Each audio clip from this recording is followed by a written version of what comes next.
Leh napa leh? Terus aku ngomong, ora popo mah. Aku lihat dia cuma bengong terus ngalamun terus.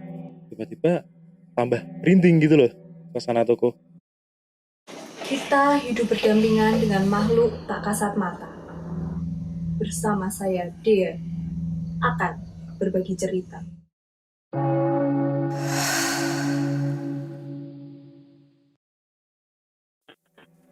Selamat malam, Mbak.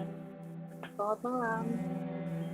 Boleh minta tolong Mbak untuk memperkenalkan diri nih sebelum kita mulai wawancara interview kita ya Mbak. Oke.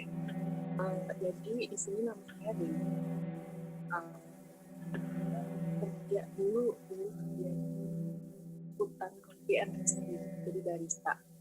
Oke. Mbak Dewi ya. Mbak Dewi dulu kan Mbak Dewi menjadi salah satu korban waktu kejadian yang ada di toko tersebut ya Mbak ya. Karena katanya Mbak Dewi di situ kesurupan katanya. Nah, Mbak Dewi bisa minta tolong untuk diceritakan gimana sih kok awal mulanya kok Mbak Dewi bisa kesurupan kayak gitu. Aku barista di kafe di salah satu coffee shop salah tiga gitu.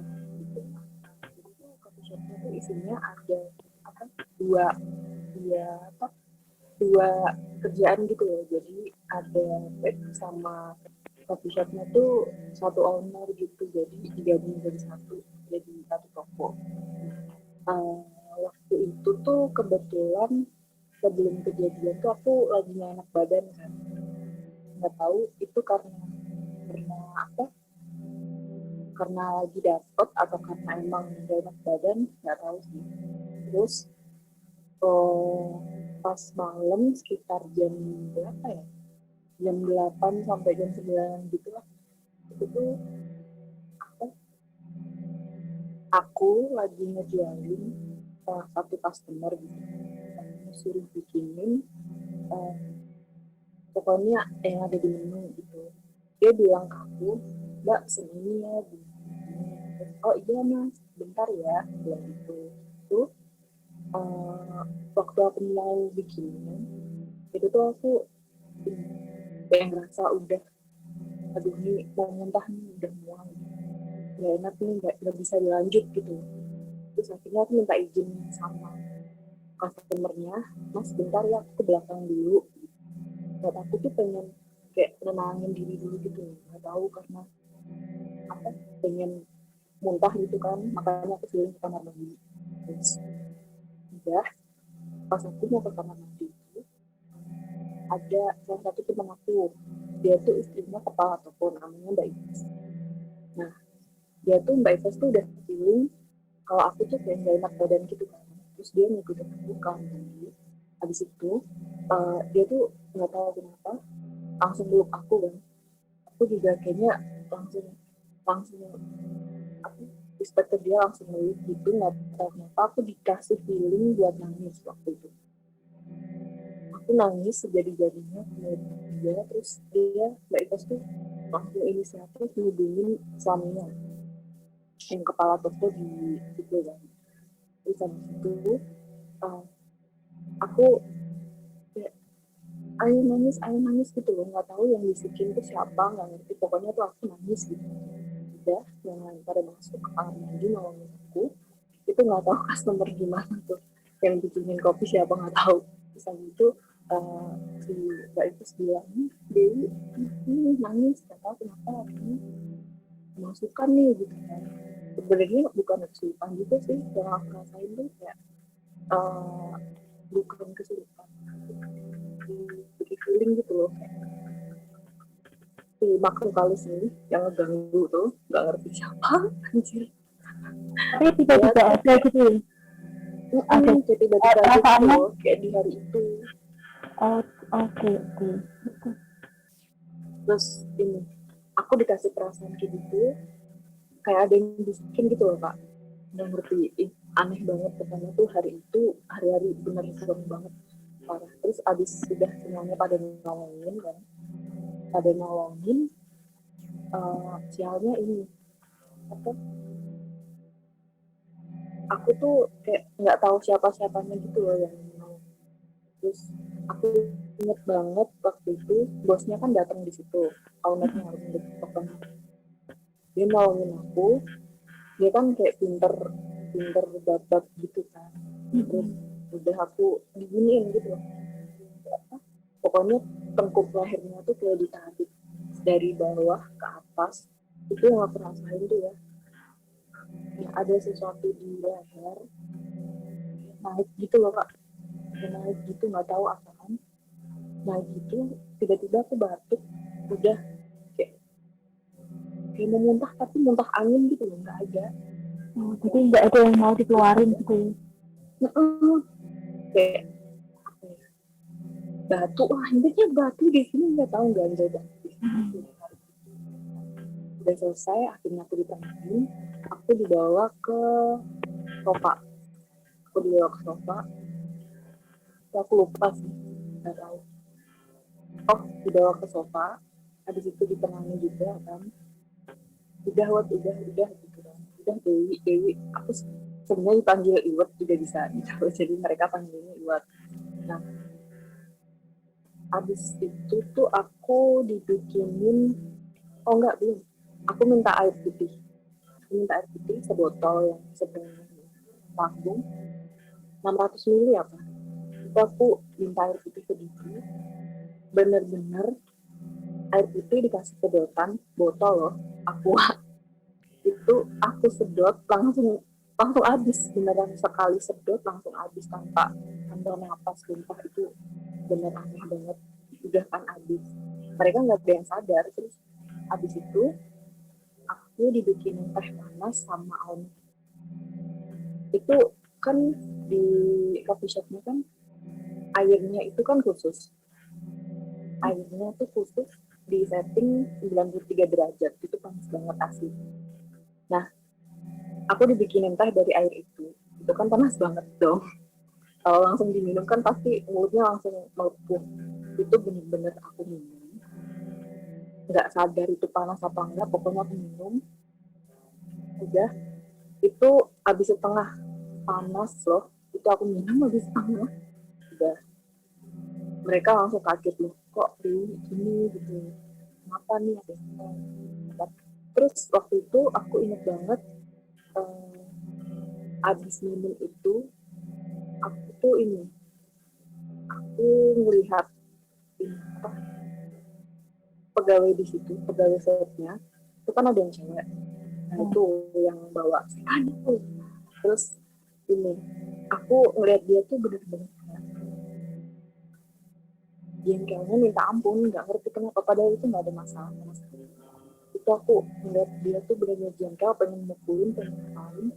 Terus akhirnya aku bilang ke temanku yang itu siapa, oh ya Mbak Ives tadi, aku bilang ke dia, Mbak, aku melihat dia ini jengkel banget, nggak ada masalah apa-apa, jadi aku jengkel, terus udah jangan ditangkap gitu kata Mbak Ives. Tapi itu aku merinding saya. Terus aku ngeliatin dia, terus fokus ngeliatin dia itu bener-bener jengkel banget. Aku fokus ngeliatin dia itu bener-bener kayak nggak ke ini, yang lain tuh kayak nggak, pokoknya tuh fokus ke ini aja. Aku ngeliatin dia sampai gitu ya, Mbak? beberapa menit gitu.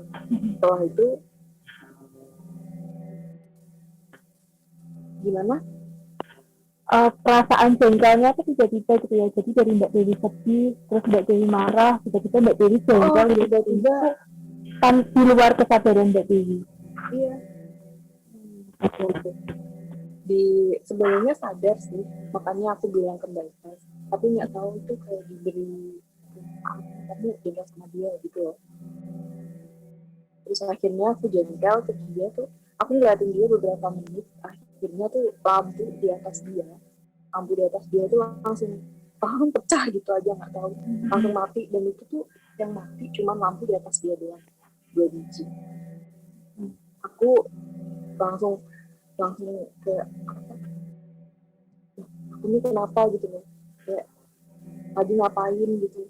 Terus pada panik kan, lampunya mati, itu si Yeni juga panik, udah pas mati gitu kan pasti lampunya. Aku udah udah gini, kenapa kesurupan deh, tapi kesurupan kok sadar gitu loh. Terus udah pada panik, pada betulin lampu kan. Terus ini tiba-tiba aku secara nggak sadar katanya bilang gini, itu lampu aku yang matiin. Aku loh gak itu ke temen-temen. Terus habis itu aku, merinding banget parah sih kalau diinget-inget. Udah pada panik kan, di dalam tuh kan banyak orang. Itu posisi aku lagi kerja, langsung dibawa keluar toko, ditenangin gitu, udah lah sabar. Padahal itu kan aku bener-bener gak ada masalah sama dia, kenapa disuruh sabar gitu ya.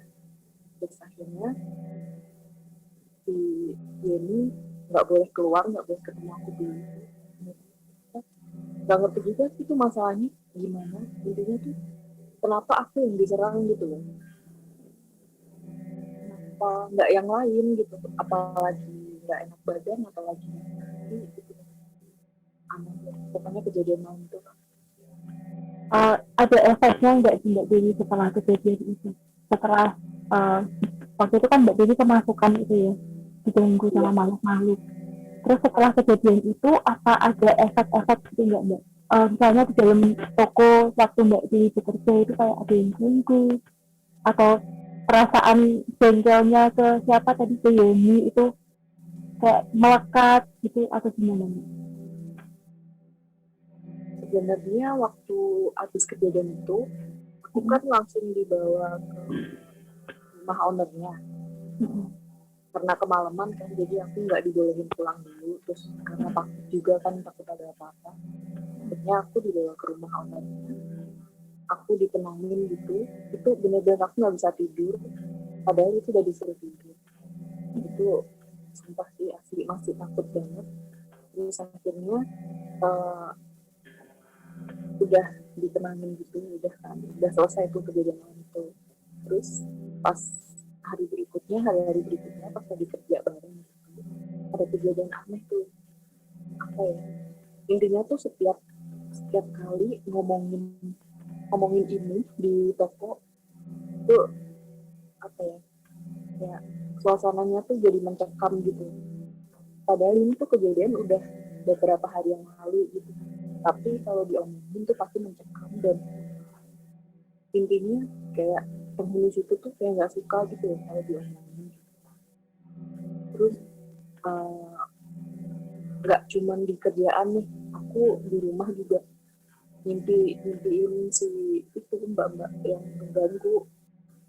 Pokoknya tuh mimpinya sama, mbak-mbaknya sama, tapi kejadiannya beda gitu, kayak mimpi buruk gitu.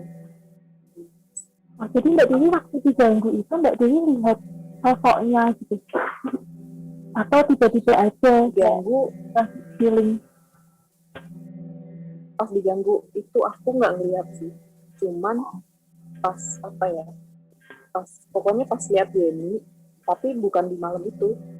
Aku tuh kayak melihat si Yeni tuh di sampingnya ada cewek, pokoknya cewek yang aku mimpiin tuh pasti ada gitu.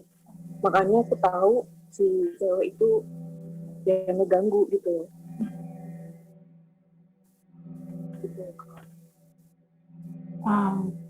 Ada cerita lain nggak Mbak di dalam toko itu yang bikin Mbak Dewi takut, atau setelah kejadian ada itu bisa diceritain nggak Mbak? Ada. Jadi pas aku ini lagi kerja itu, setiap ke kamar mandi itu pasti diliatin sama mbak-mbak abu-abu. Pasti dikagetin. Jadi itu wujudnya mbak-mbak tapi ngeblur gitu loh, warnanya abu-abu, bukan putih bukan hitam. Gitu. kemungkinan apakah itu yang ganggu Mbak Dewi, tapi Mbak Dewi juga nggak tahu ya apa itu yang mengganggu atau Nggak bukan. tahu sih, itu misteri lah. Nggak tahu Kak. Tapi yang jelas itu mencekam banget sih malam itu. Tapi sekarang Mbak Dewi ya sudah baik-baik aja ya setelah kejadian itu ya. Insya Allah, amin. Apa masih Semoga masuk ke nggak film lagi-lagi. masih Gimana, masuk ke Kak? film Mbak Dewi Yang apa? yang cewek yang ada di sebelah Yeni, tapi apakah masih sering masuk ke mimpinya Mbak Dewi? Udah enggak sih, udah enggak. Karena udah jarang ketemu Yeni juga. Oke Mbak Dewi, terima kasih atas waktunya. Terima kasih sudah menyempatkan buat kita tanya-tanya nih soal kejadian horor, karena di situ Mbak Dewi kan jadi korbannya yang ada di situ ya. Semoga lain kali kita bisa ketemu langsung ya Mbak, biar kita bisa secara langsung gitu, biar para penonton itu bisa lihat Mbak Dewi secara langsung. Oke, terima kasih Mbak. Terima kasih. Sama-sama.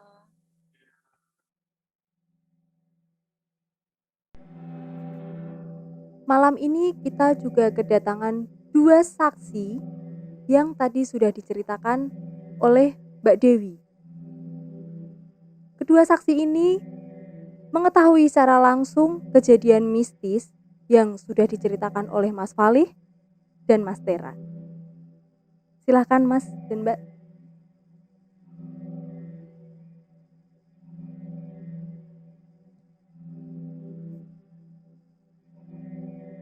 Selamat malam Mbak. Selamat malam. Oke, Mas dan Mbak ini adalah saksi yang mengetahui secara langsung apa yang terjadi saat kejadian tersebut. Sebelumnya Mbak, boleh minta tolong untuk dikenalkan Mbak ini siapa dan bagaimana cerita saat ada di toko tersebut.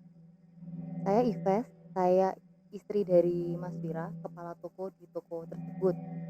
Jadi saat itu hari libur dari Mas Wira dan kita sebenarnya nggak ada rencana untuk main ke sana, tapi pada malam itu kita memutuskan untuk main ke sana.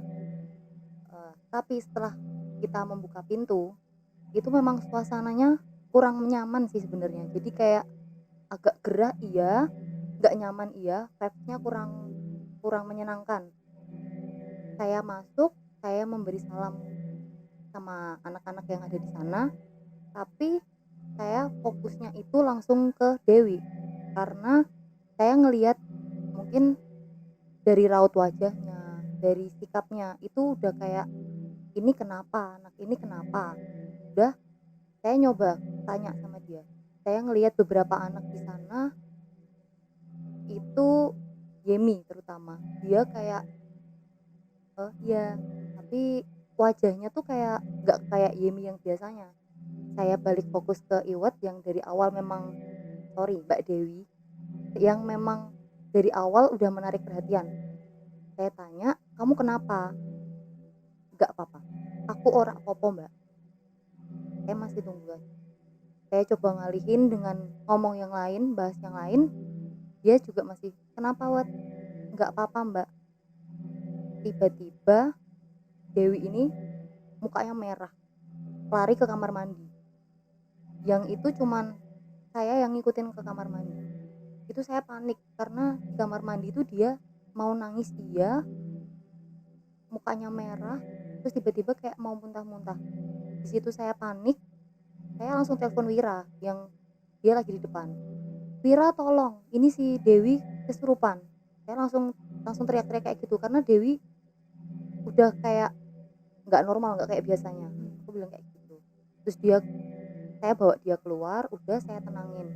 Dia diem tapi kayak tangannya tuh udah yang kayak dia mukanya merah, udah diem merah, dia kayak nahan emosi, matanya udah berair kayak gitu. Di situ saya ditemenin sama salah satu pelanggan toko juga, namanya Cik Mei. Di situ saya sama Cik Mei yang dampingi si Dewi ini. Tiba-tiba si Dewi itu berdiri sambil marah-marah di sofa itu tuh. Dia tiba-tiba berdiri, nyebut nama nggak apa-apa ya, boleh. Dia kayak Yemi kue ki keluar bahasa kayak gitu ya. Saya kaget, dia tiba-tiba lari keluar, saya ikut nemenin keluar.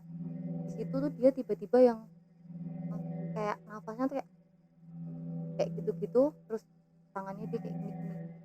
Mei itu juga nanya, kamu kenapa?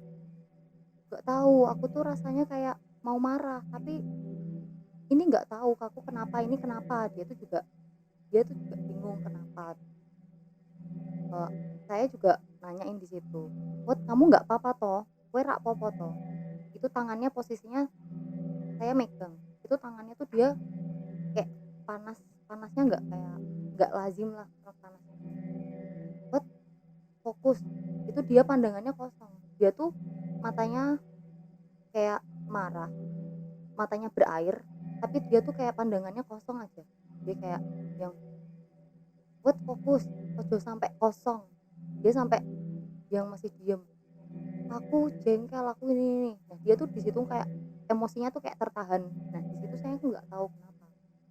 Terus udah mulai agak reda, tapi balik ke teman-teman, feedback ke teman-temannya di situ Cime yang jadi mulai agak nggak fokus juga, mungkin mulai capek ya, karena di situ kan saya datangnya, saya nggak tahu awalnya itu gimana ceritanya kok bisa jadi kayak gitu, saya tuh nggak tahu.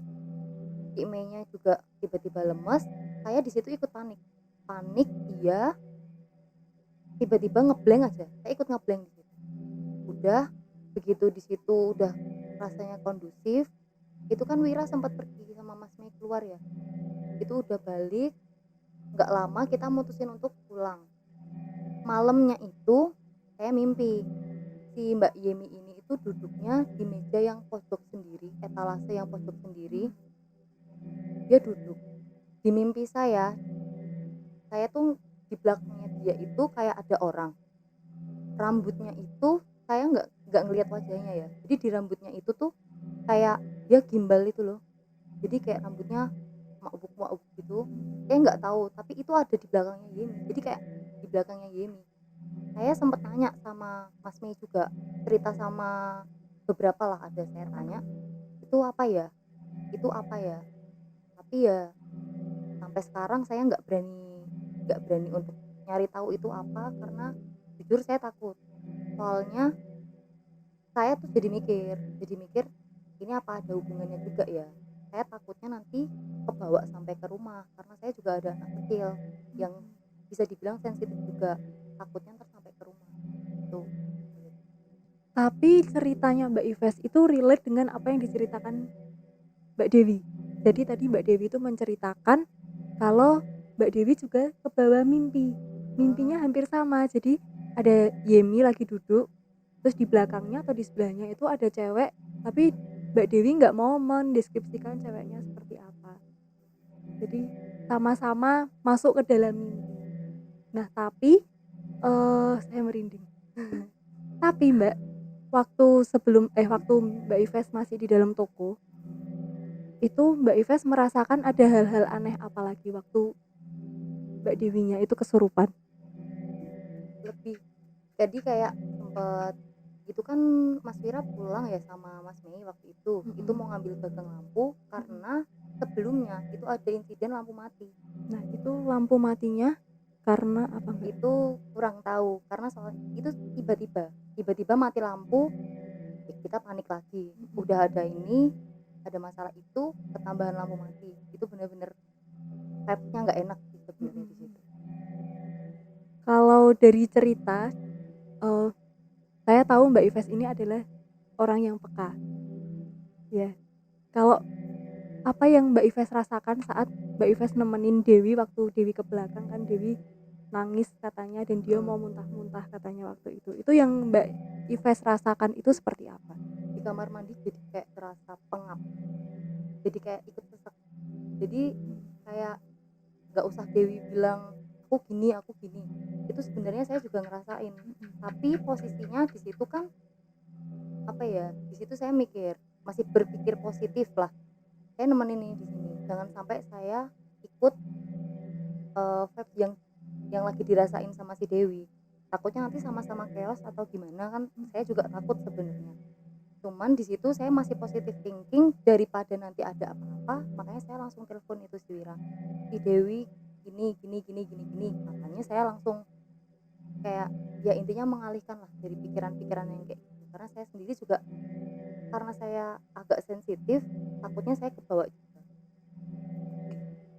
Oke, tidak lama-lama lagi kita ingin mendengar dari sisi Mas Wira, karena Mas Wira ini adalah kepala toko di toko tersebut. Ya, jadi Mas Wira yang tahu bagaimana kejadian-kejadian mistis yang ada di toko dan kejadian saat Yemi, Dewi, Palih, dan Mas Tera ceritakan.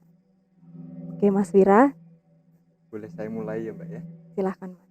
Ya, saya itu yang saya rasakan pas awal masuk ke toko memang agak beda. Nah pada hari itu pun pas posisi saya libur, jadi dari siang saya memang nggak ke toko sama sekali. Nah setelah saya masuk ke dalam toko, biasanya kan udah dibiasakan tiap ada orang masuk harus mengucapkan selamat datang. Nah ketika pada ngucapin monggo silakan ya gitu, jadi suaranya tuh enak Mbak, kayak happy kayak biasanya, tapi mukanya tuh ada satu anak yang kayak ini biasa kok nggak menyesuaikan Tidak dengan seperti suaranya. biasanya. Nah nggak seperti biasanya. Nah terus itu kondisi toko lumayan ramai, saya tanya sama Mas Tera, loh Ter, kenapa ya itu kenapa, katanya nggak ngerti. Nggak tahu katanya. Iya. Terus iseng tak gojeki lah Mbak Yemi itu, tak datangi, Yem kenapa Yem, jawabnya Yemi, nggak apa-apa itu tuh, tapi habis itu sambil sim ngono lho. Kan dipikir lagi ya, terus wah, aku nyalami lainnya. Habis itu kok kayak ngerasa sumpek loh Mbak dalam toko. Biasanya mau serame apapun toko itu tuh hype-nya enak, maksudnya happy dalam toko itu. Tuh agak sumpek gimana, terus aku keluar ke depan, ada teman juga di depan, nongkrong lah di situ, ngobrol-ngobrol. Setelah ngobrol-ngobrol itu sempat masuk lagi tuh, kalau nggak salah seingat saya ngambil minum gitu. Minta sama Mbak Dewi itu minta minum prima, biasanya prima 1. Setelah itu jalan keluar lagi saya, soalnya males sih Mbak, hawanya tuh nggak enak banget. Setelah jalan keluar nggak lama kemudian Ivas telepon saya, cepet masuk dalam, apa Dewi kayak kesurupan, ngomongnya gitu. Kesurupan apa? Mau biasa-biasa wae mau mlebu. Wis cepet mlebu. Nyuruh cepet-cepet masuklah. Pasarin lho, nggak ada orangnya. Ternyata di kamar mandi. Saya kamar mandi, napa? Yo, tolong iki wangi sik. Wis go metu wae ya. Tak ajak keluar, dudukin di sofa. Yang nenangin itu tadi mungkin udah dibilang sama Mbak Ivas sama ada temen Tikme namanya. Nah, itu yang nenangin. Cuman tak liatin aja di depan. Tak liatin depannya. Dia emang sambil marah-marah, sambil misuh-misuhnya sambil ngeliatin Yemi itu posisinya. Mas Wira Dia denger nggak waktu Mbak Dewi ngumpat? Nah, Mas Wira denger nggak apa yang diomongin sama Mbak Dewi? denger. Jadi Dewi itu ngomong, "Kowe lho Yem asu ya." Itu terus yang ditekanin, asu, Yemi ki asu. Sangat-sangat jengkel dia.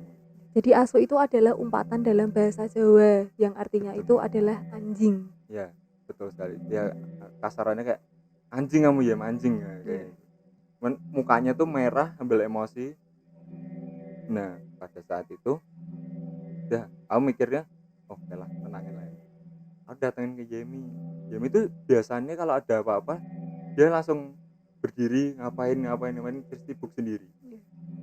Nah posisinya itu kok dia cuma diem tuh di belakang etalase. Terus tak tanya lagi, Yem kenapa ya? Gak apa-apa mas, karo guyu. Kan tambah aneh loh suasana tuh Pak. So ngeliat Tera pun gak gelisah.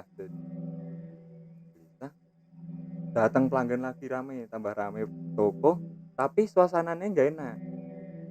Nah pas lagi rame-ramenya, tiba-tiba tuh lampu di lampu sorot di atas etalase itu yang ngarah ke rak itu mati, Mbak.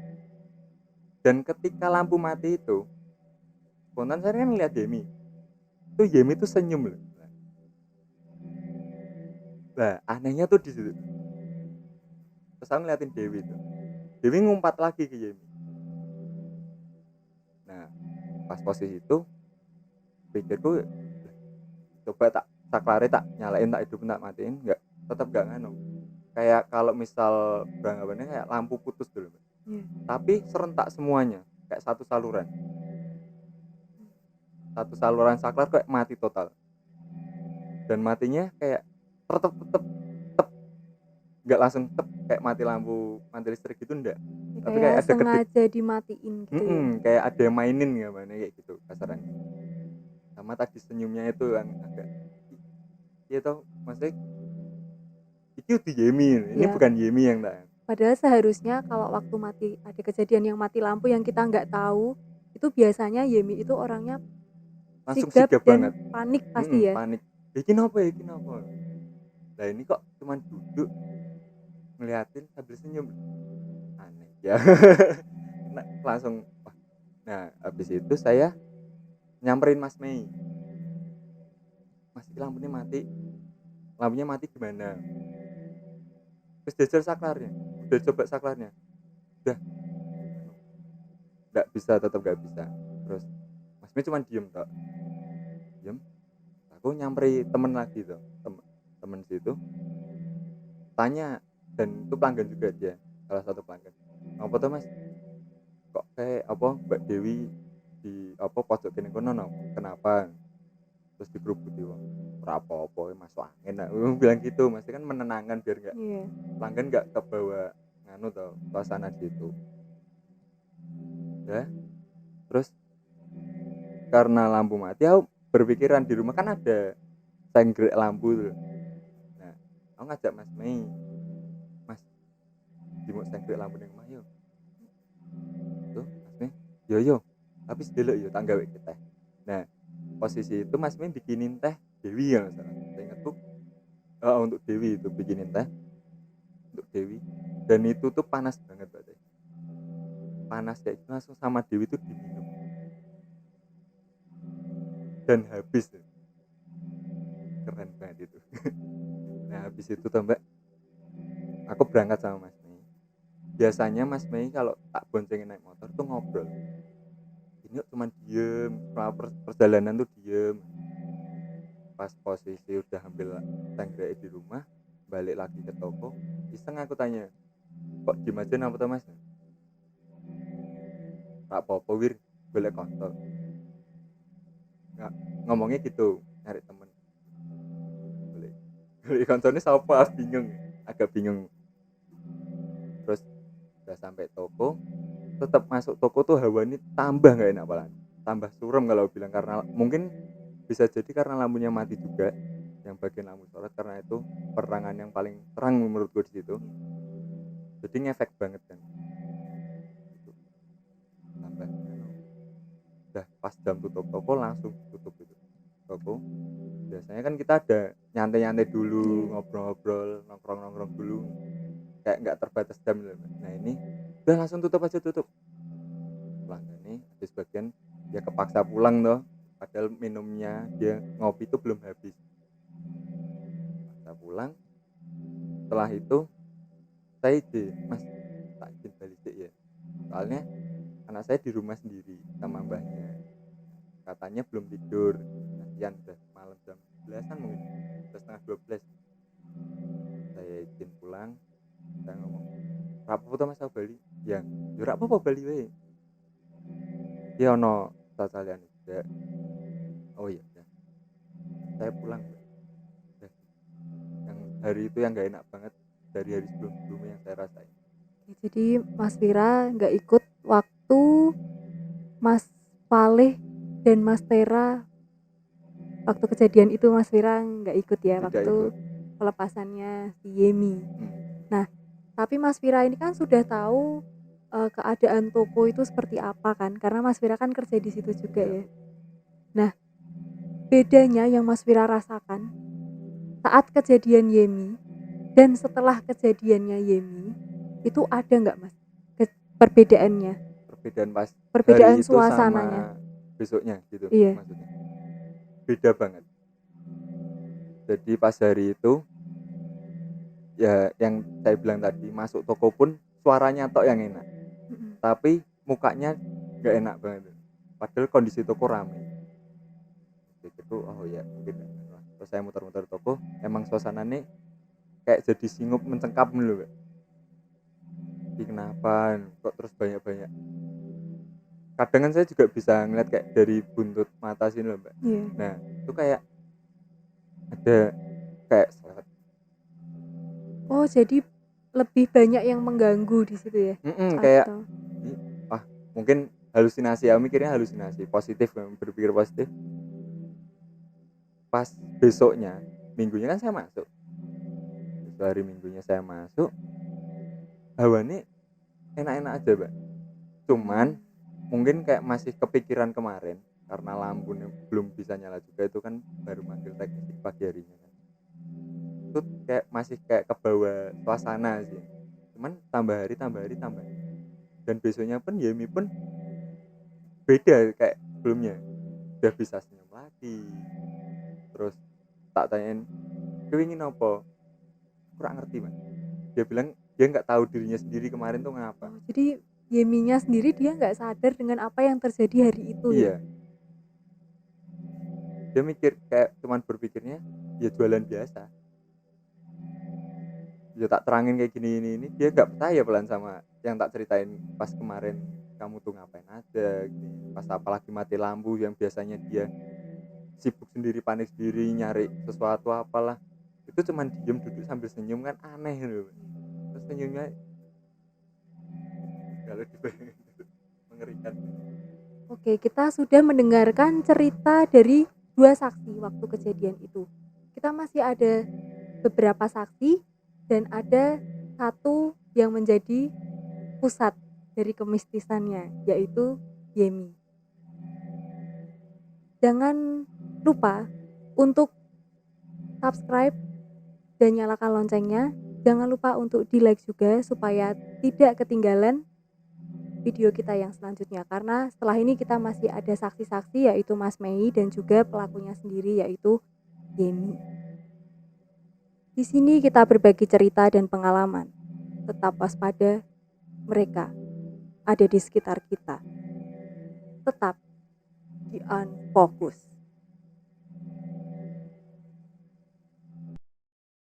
Terus aku buka mata, nggak ada apa-apa. Aku merinding. Terus aku balik, aku sama Salum langsung bilang nggak usah dilanjutin. Siniku tuh bener-bener berat banget. Yang aku tuh kerasanya tuh kayak yang waktu diboncengin.